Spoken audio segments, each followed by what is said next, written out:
After unsuccessfully kidnapping a young woman, a trailer transporter told the prison psychiatrist he would do it again. And this time, he would finish the job. He was let out anyway, and 26 years later, the consequences of this incompetence would finally come to light. Now, before we go into the story, I'm OriKat and welcome to my channel.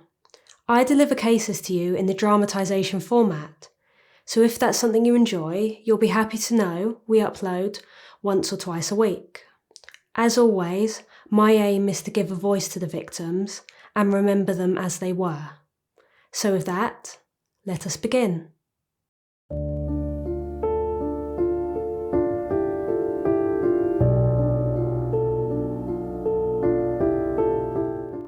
Nestled in Fulton County, Ohio, you'll find the picturesque small town of Metamora. It combines the serenity of rural life with the charm of quaint small shops. Metamora is an intimate community, home to around 500 to 600 residents, so it definitely had an atmosphere of warmth and closeness. There's an absence of bustling traffic, which typically ensures its peaceful environment. Our story in this town begins with a bright young woman named Sierah Joughin. She had a vibrant personality with unwavering confidence that shined through. She was outgoing, had a great sense of humour, and was really easy to talk to. She had a wide range of passions, including volleyball, horses, and exploring the world through travel. So she really embraced life to its fullest. Sierah was also a junior at the University of Toledo, where she studied human resource management. And alongside this, she was interning at her uncle's metal stamping business. A metal stamping business basically means forming shapes into metal. Now, Sierah really was a pretty girl. She stood at around 5'5", with this long brown hair, matching brown eyes, and an athletic physique, a result of her active lifestyle. She had been in a loving relationship for a while with her high school sweetheart. Josh Kalansky had been at her side for almost 7 years. During the July of 2016, 2 months into summer break, 20-year-old Sierah Joughin was really enjoying her time. Able to forget about her studies, she delved headfirst into all her hobbies. On the 18th of July, Sierah found herself walking the streets of Metamora. It was a dry 24 degrees that day. The sun was out and there was a gentle breeze. At some point, a garage sale caught her eye. More specifically, this purple bike, which looked in great shape considering the price it was being offered for. And biking was another active thing Sierah knew she could enjoy throughout the summer, and perhaps even convince Josh to do it with her. So purchasing the bike, Sierah decided the next day, on the 19th, she would take it out and ride it over to Josh's house to show it to him. At 5 p.m, Sierah hugged her mother and told her she wouldn't be gone for long. Once she arrived at Josh's house, she showed the new bike to him before they both went inside. Sierah was around Josh's for about an hour. They both had drinks and just talked. Sierah was particularly enthusiastic about the fact that they now had a hobby they could do together. After this hour, Sierah glanced out of the window, and comparing the light in the sky to the current time, she decided she wanted to get back home before it got too dark. Naturally, Josh offered to accompany her, and so Sierah got on her purple bike, and Josh hopped on his motorbike, and together they started down the rural country roads. Now, these country roads were surrounded by a lot of farmland, but what was most notable was the really tall and big cornfields. During their trip back to Sierah's house, Josh really wanted to savour the blissful moment they were in. They were out in the fresh air, it wouldn't be long until the sun set, and of course there were all these vast cornfields that would just make such a great backdrop. So in an effort to capture the radiant smile Sierah was wearing, Josh uploaded a small video to Snapchat. At around 6:45 p.m, the couple found themselves on County Road 6, about half a mile away from Sierah's house. And as they were getting nearer, Sierah soon came to the conclusion that she thought it was best she should finish the rest of the trip herself. Because if Josh was to accompany her right to her front door, then he would have an either long ride getting back, and probably by that point it really would be starting to get dark. Josh was alright with Sierra's suggestion and kissed her goodbye. Before they parted ways, he told her that when he got back to his own house, he would message her straight away. Sierra's mum, Sheila, returned from her evening class at 9:15 p.m. This was over 4 hours after Sierra had left for Josh's. And when she approached the front drive, the first thing she noticed was that her daughter's bedroom light was still switched off. And this instantly hit Sheila as strange, because Sierra had specifically told her she wasn't going to be back late. And to top it all off, Sierra's new purple bike was nowhere to be seen. Now, Sierra had a large family and she had a close bond with every single member. If she had planned to spend the night elsewhere, like at her boyfriend's, she would have informed at least one of them. 15 minutes later, at 9:30 p.m, Sheila's anxiety turned into sheer panic when she got a call from Josh. She could sense the mirrored worry in his own voice. He told her he'd been trying to get in contact with Sierra for over an hour, but she just hadn't responded to any of his messages. Sheila tried calling Sierra herself once she hung up the phone with Josh, but still, they were met with the same results. Silence on Sierra's end. As soon as she ended her last call, Sheila immediately phoned up the police to report Sierra missing. So in the dead of night, roughly half a mile away from Sierra's home, the county sheriff scoured the sprawling cornfields, because this was Sierra's last known location, so if there were any answers to be found, it would have to be there. And it was during this search the sheriff eventually made a startling discovery. A patch of corn had been severely trampled, with motorbike tracks leading away from it. And looking closer, it didn't take long for the sheriff to conclude that a struggle had taken place.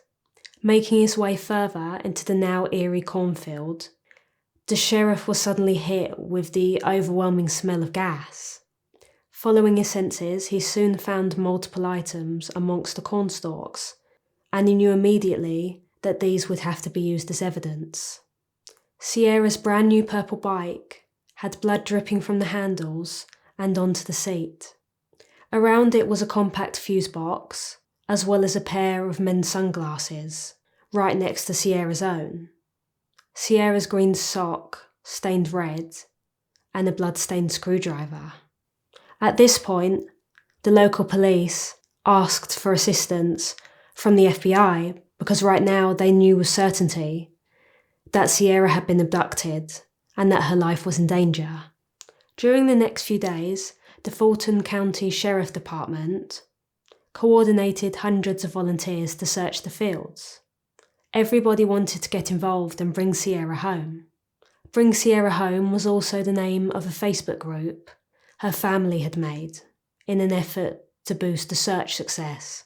It had garnered around 2,500 members. The initial reward was going to be $25,000, but an anonymous donor raised it to around $100,000 if anyone could come forward with any information. One woman did come forward and said that around 7:20 p.m, during the evening Sierra went missing, she was driving down County Road 6. She saw a bike on the side of the road, but what stood out to her the most was a man bent over it, a few rows back in the cornfield. After this, another witness, a local farmer, came forward. He said he was driving down the road Sierra had disappeared on and spotted a motorbike helmet on the side of the road. He said he put it back in his truck, but he couldn't remember exactly what time that was. He supposed it was around 7 p.m, but regardless, he handed it in to the police straight away. Looking over the helmet, the police observed that the black surface bore a dried, bloodied handprint, along with splatters of dry blood. After this, one of the first things the FBI decided to do was look through certain individuals in the area. More specifically, those who had either been registered as sex offenders or had history of partaking in violent crimes. Eventually, the individual that stuck out to them as the main person of interest was a man called James Worley. Born in Tacoma, Washington, the younger of two brothers, Worley was mostly raised by his mother. His army officer father divorced his mother when Worley was 5 years old. The divorce was prompted by his father's alcoholism and abuse. During his childhood, at some point, his mother remarried and the family moved to the Midwest. At 14, Worley started selling marijuana on the side. Worley graduated from Metamora's local Evergreen High School, the same one Sierah graduated from 36 years later. Worley worked various jobs in the 1980s, including farming, and working as a grounds crew member for several county fairs. But the most important detail to the police regarding Sierah's disappearance was that they noticed that Worley had actually spent time in prison before. In 1990, he was convicted of assault and attempted kidnap of a woman named Robin Gardiner, and then again was arrested in 2000 for cultivating marijuana plants and owning a firearm whilst on a disability. With this information in hand, it didn't take the investigators long to be able to get a search warrant for Worley's property.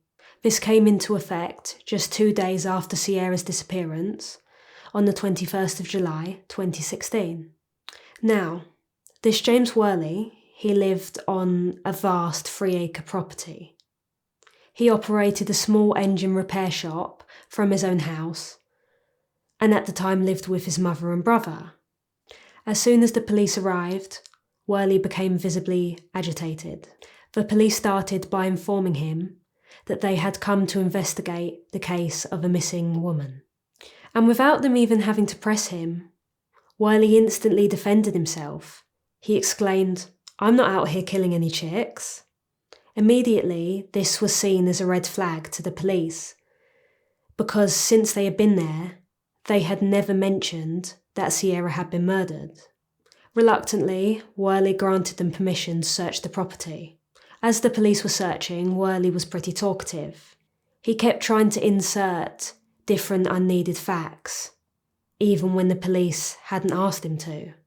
He said he was familiar with the location of the crime scene because his motorcycle had broken down there earlier that day, the exact day Sierah was reported missing.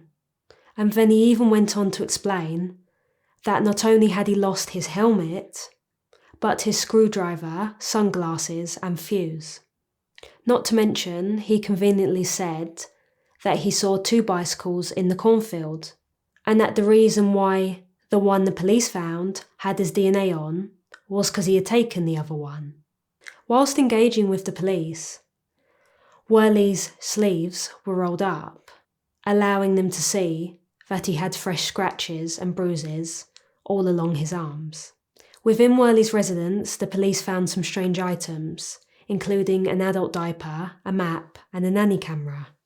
Alongside the nanny camera, various recording devices were found in different rooms of the house. The police didn't waste any time checking his phone records. These showed he was at the scene of the abduction for over 2 hours, during the exact time frame Sierah had been missing. Heading to the north of the property, the police entered a big barn. It was really the only other thing that stuck out on the land bar the house. And when the police entered this barn, they found something utterly horrifying, compounded by the awful smell of bleach. Before them was a makeshift dungeon, mainly made out of towering haystacks. Some had even been stacked to resemble a bed. The conditions in no way were fit for an animal, let alone a human. Restraints were ominously attached to the walls, and partially buried in the ground was a filthy, carpet-lined freezer, stained with blood. There was also a range of knives, varying in different sizes. Going deeper in, the police found a green chest in the corner. They opened it to reveal bondage clothing, restraints, more adult diapers, a roll of clothesline, latex clothes, women's lingerie, women's clothing, a pink sex toy, white socks, and a piece of duct tape, hair still attached. Next to the box, resting on the ground, was an air-filled mattress. That too had a piece of duct tape stuck to it, still with hair strands attached. After searching the barn, the police then moved on to Worley's machine shop. Inside, they found even more adult diapers, handcuffs, handcuff keys, a zip tie, and a bottle of bleach. And last but not least, the police checked his red Chevrolet truck and motorbike. Inside, the police found pepper spray, a black ski mask, a roll of duct tape, 7 24-inch zip ties, and 2 sets of handcuffs. On the motorcycle were more zip ties and more bloodstains. So therefore, because of all the overwhelming evidence the police were confronted with, a day after the property search, on the 22nd of July 2016, Worley was arrested on a charge of abduction. Naturally, he protested his arrest by defiantly remaining silent. But when he broke this silence, he suddenly used this kind of cocky tone. Having long ditched his anxious disposition, he turned to the police officer and scoffed. Can someone actually even kill or snatch someone on a motorbike? Despite this, do you know the creepiest thing the police realised during this whole time? During Worley's previous conviction, the 1991, there were records of his time in court-mandated therapy, and the warning he gave the psychologist was much more poignant now. Worley's own words was that he had learned from the abduction and that for the next one, he would bury them. Now it was clearer than ever, someone had really messed up, because this man just shouldn't have been let out onto the street. Though the police strongly believed they had the perpetrator in custody, they still wanted to find Sierah for proof of life. Anything to help draw a conclusion for this case. The same day Worley was arrested, a volunteer was driving down County Road 7, different to County Road 6 where Sierah was abducted. It was 6 p.m. at the time. Out of their car window, they noticed that rows in the cornfield had been knocked over. They stepped out of their vehicle only to see drag marks in the dirt. Following the trail, the volunteer was led 25 yards into the cornfield, and at the end of this short trek, they saw the disturbing sight of a yellow latex glove. The police were notified immediately and searched the area. It didn't take them long to find that approximately 3 feet of corn was missing from a patch in the cornfield, and it was there they made the most harrowing and disturbing discovery of all. Sierah's lifeless body was found intact in a shallow grave, the coordinates an estimated mile away from Worley's property. Search in an area around County Road 7 tragically found what we believe to be Sierra's remains. The Fulton County Sheriff says authorities located the body in an area around County Road 7 Friday night. Positive identification will be made through either fingerprints or DNA, but at this time, we strongly believe that this is Sierra. She was hogtied, her wrists and ankles bound behind her back with a tight rope. She was only wearing a lacy bra and an adult diaper. In her mouth was a large yellow plastic dog toy, perhaps bearing some resemblance to a Kong. It measured 3 inches in length and 2 inches in width, connected to a strap fastened around the back of Sierra's head. The autopsy revealed the force in which the dog toy was shoved into her mouth was so hard her upper left incisor was broken. Furthermore, she had a hairline fracture on the back of her skull, severe contusions on her left leg, and a laceration on her forehead. Her official cause of death was asphyxiation. The police did manage to determine that Sierah hadn't been sexually assaulted. On the 16th of August 2016, Worley was charged on 19 counts. This led to his immediate incarceration without the option of bail. The charges levelled against him included aggravated murder, kidnapping, felonious assault, abduction, tampering of evidence, and abuse of a corpse. Throughout the whole trial, Worley maintained his innocence. He pleaded not guilty for all the charges. Despite this, the prosecution actively sought capital punishment for the aggravated murder charge. Under the jurisdiction of Judge Jeffrey Robinson, the trial testimony for this case commenced in March 2018 at the Fulton County Common Pleas Court in Waukegan, Ohio. During the court proceedings, it was revealed Worley had accessed his home computer only a month prior to Sierra's disappearance. Specifically, in the search, on the 24th of June, at 5:03 a.m, he entered Hogtied plus teen into the search bar. Diving deeper into Worley's computer exposed a whole plethora of disturbing content under the username Jim.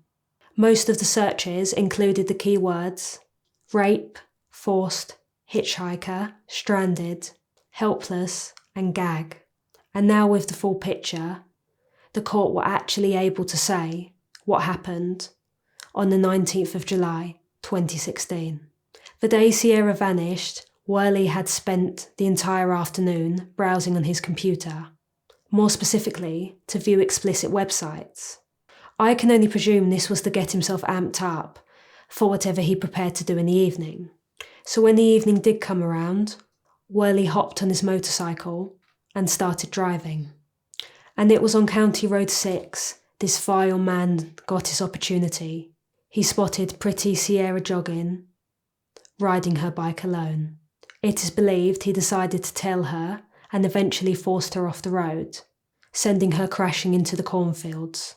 He then approached her as she was struggling to get up from the ground and used his motorcycle helmet to strike her on the head. This potentially rendered her unconscious.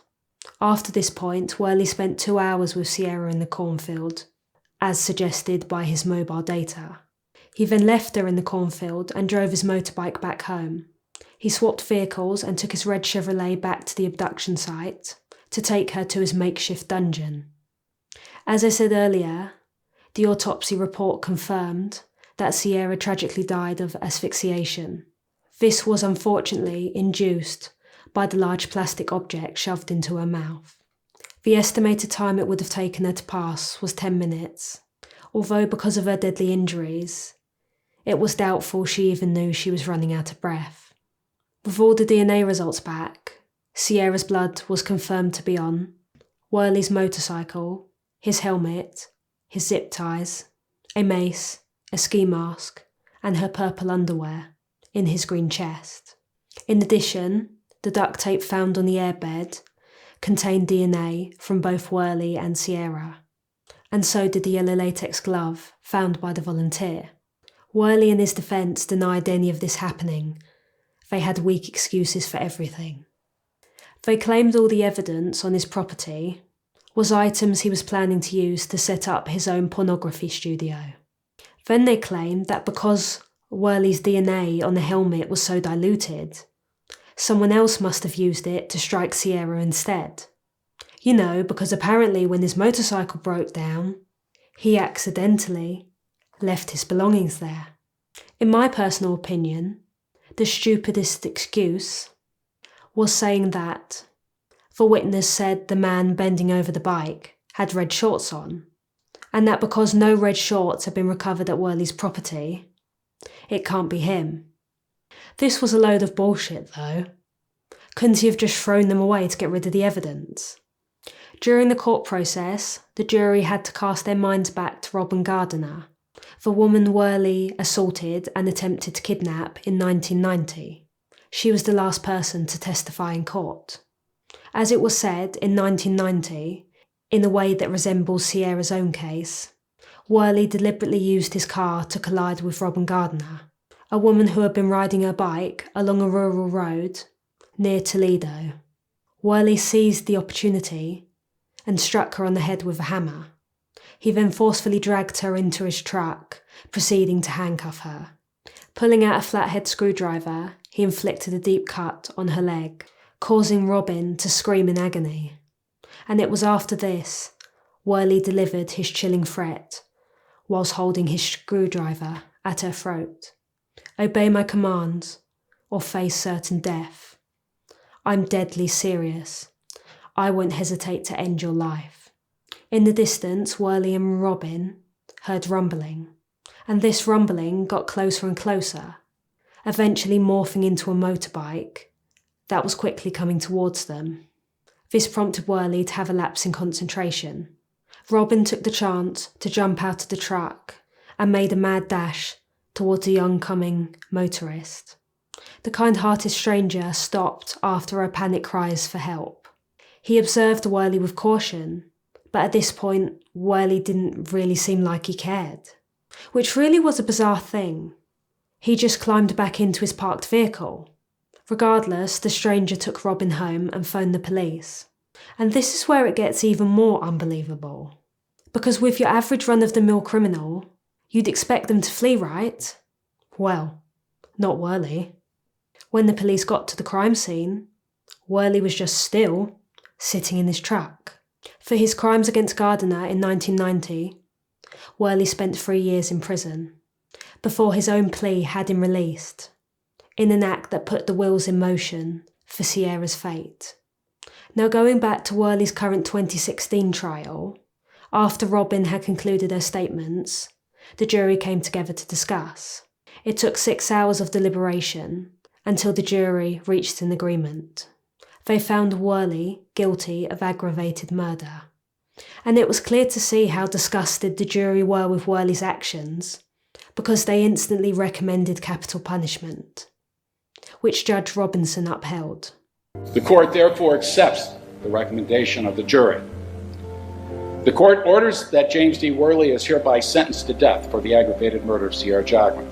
The court orders that the execution date of James D. Worley be set for June 3, 2019 to be carried out by the appropriate authorities. The execution date shall be subject to further order by a court of competent jurisdiction. Defendant James D. Worley shall be remanded to the appropriate higher prison institution to be held on death row pending his execution. James Worley is scheduled to die on the 20th of May, 2025. Until that point, there are still question marks around Worley that the police still want answered. For a start, during Sierah Joughin's trial, there was a recorded conversation between a private investigator and Worley's sister, Plaid. His sister mentioned Worley had been suspected of killing a prostitute in 2000, as well as another woman in the 1970s that at the time Worley had claimed was the love of his life.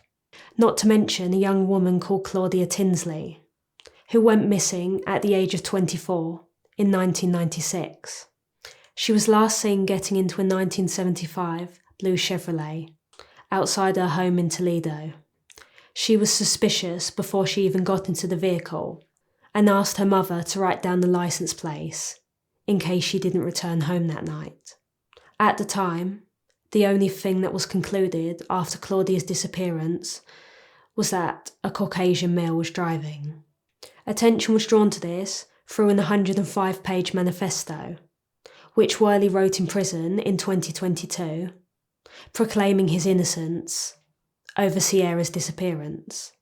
Within this manifesto, that was never officially published, Worley indirectly made references to Tinsley's missing person case. It was concluded Worley was the last person to see Claudia alive. Therefore, he was implicated in her disappearance. Naturally, as we come to expect with him, he denied this too.